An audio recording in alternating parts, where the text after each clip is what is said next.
Hello everyone, আসসালামু আলাইকুম। আশা করি সবাই ভালো আছেন। আমি আজকে আপনাদের জানাবো আমার চায়নায় আসতে কত টাকা লেগেছিল এবং আসার পরে কত টাকা খরচ হয়েছিল। টোটাল খরচ মিলে আমি আজকে আপনাদের কাছে শেয়ার করব আসলে আমার কত টাকা খরচ হয়েছিল। আশা করি আমার এই ভিডিওটা দেখে আপনারা বুঝতে পারবেন চায়নায় আসতে মোটামুটি কত টাকা খরচ হয় এবং আসার পরে কত টাকা খরচ হয় এবং কি কি খাতে এই টাকাগুলো খরচ হয়। প্রথমেই আমি বলে রাখি, আমি মূলত প্রথমত চায়নায় অ্যাডমিশন হয়েছিলাম বিএমইটি বাংলাদেশ গভর্নমেন্টের মাধ্যমে, তাই আমার কোনো অ্যাপ্লিকেশন ফি এবং ইউনিভার্সিটিতে অ্যাডমিশন হতে কোনো টাকা পয়সা খরচ হয়েছিল না। প্রথমে যখন আসা করোনা শেষের দিকে যখন বর্ডার ওপেন হয় চায়নাতে, তখন আমি মূলত আসার প্রিপারেশন নিয়েছিলাম। তো প্রথমত আমি মেডিকেল করেছিলাম মিরপুর 2 হতে ইবনে সিনা ব্রাঞ্চ থেকে। সেখানে আমার মেডিকেল ফিস হিসাবে লেগেছিল 3,200 টাকা। এরপরে আমি মেডিকেল করার পরে আমি নিজেই ভিসার জন্য আবেদন করি চায়না অ্যাম্বাসিতে। আবেদন করার পরে আমি নর্মাল ডেলিভারিতে ভিসা অ্যাপ্লিকেশন করেছিলাম। সেজন্য আমার খরচ হয়েছিল 2,650 টাকা। এরপরে তারা আমাকে 3 মাসের জন্য X1 এন্ট্রি ভিসা প্রদান করেছিল। এরপরে আমি টিকিট কেটেছিলাম চায়নাতে আসার জন্যে। তখন অবশ্য অনেক প্রেশার ছিল।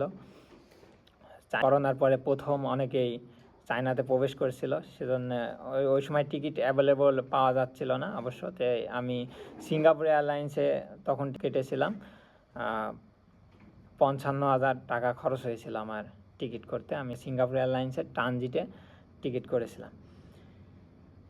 এরপরে আমি যখন চায়নাতে যেদিন আমার ফ্লাইট ছিল, তাদের তখন গভর্নমেন্ট একটা রুলস ছিল যে চায়নাতে প্রবেশের 48 ঘন্টার মধ্যে কোভিড টেস্ট করা লাগবে।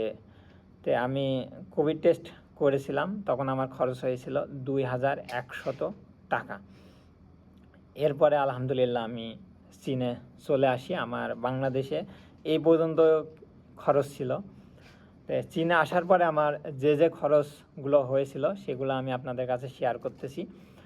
সেগুলো হচ্ছে কি, আমার প্রথমে চীনে আসার পরে আবার একটা মেডিকেল চেক আপ করা লেগেছিল। আমি মূলত জিয়াংশু প্রভিন্সের নানজিং সিটিতে এসেছিলাম। তো জিয়াংশু ট্রাভেল মেডিকেল সেন্টারে আমার যে মেডিকেলটা করা লাগলো, সেখানে আমার খরচ হয়েছিল 110 চাইনিজ ইউয়ান, যা বাংলাদেশি টাকায় 1,760 টাকা। যদি 16 টাকা করে হিসাব করি তাহলে 1,760 টাকা করে আসে। তারপরে আমি চায়নাতে প্রথমত 6 মাসের জন্য একটা ইন্স্যুরেন্স কিনেছিলাম, মেডিকেল ইন্স্যুরেন্স। সেখানে লেগেছিল 400 চাইনিজ ইউয়ান, যা বাংলাদেশি টাকায় 6,400 টাকা মাত্র। এরপরে আমি 6 মাসের জন্য ভিসার আবেদন করেছিলাম চায়নাতে রেসিডেন্ট পারমিটের জন্য। ছিল 160 চাইনিজ ইউয়ান, যা বাংলাদেশি টাকায় 2,560 টাকা। তো এরপরে আমার আরেকটা যেটা খরচ ছিল চায়নায় আসার পরে, আমি রিডিংপত্র কিনেছিলাম এবং প্রয়োজনীয় কিছু জিনিসপত্র কিনেছিলাম। তার জন্য আমার খরচ হয়েছিল 630 চাইনিজ ইউয়ান, যা বাংলাদেশি টাকায় 10,080 টাকা মাত্র। তো এই ছিল আমার চায়নাতে আসা এবং চায়নাতে আসার পরে টোটাল খরচ। তো আমার টোটাল খরচ হয়েছিল 83,750 টাকা।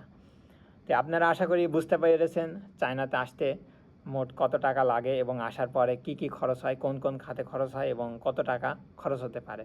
অবশ্য আমি যখন এসেছিলাম তখন টিকিট প্রাইসটা বেশি ছিল এবং কোভিড টেস্ট করা লেগেছিল। এখন অবশ্য কোভিড টেস্টটা করা লাগে না এবং টিকিট প্রাইসটা অনেকটাই কম পেয়ে যাবেন। অবশ্য আপনাদের আরও কম খরচ হবে আশা করি।